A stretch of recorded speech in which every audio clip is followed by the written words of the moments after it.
আরজিকর কাণ্ডে গত ২ মাসে উত্তাল হয়েছে রাজ্য।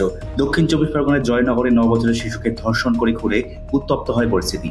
এবার এক মহিলাকে বাড়ি থেকে তুলে নিয়ে গিয়ে ধর্ষণ ও কীটনাশক খাইয়ে খুনের অভিযোগ পূর্ব মেদিনীপুরের পটাশপুরের ভুবন মঙ্গলপুর এলাকার। অভিযুক্তকে ঘেরাও করে মারধর করা হয়। আশঙ্কাজনক অবস্থায় তাকে উদ্ধার করে এগরা হাসপাতালে ভর্তি করা হয়। হাসপাতালে মৃত্যু হয় অভিযুক্তের। স্থানীয় সূত্রে খবর, শনিবার আহত অবস্থায় মহিলাকে তমলুকের এক নার্সিংহোমে ভর্তি করা হয়।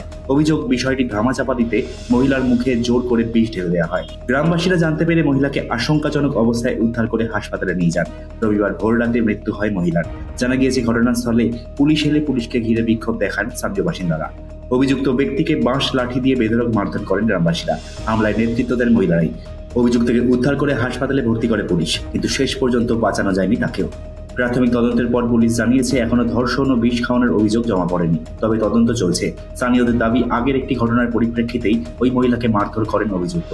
পুলিশ জানিয়েছে, ধর্ষণ করে খুন কিনা তা তদন্তের পরই বোঝা যাবে।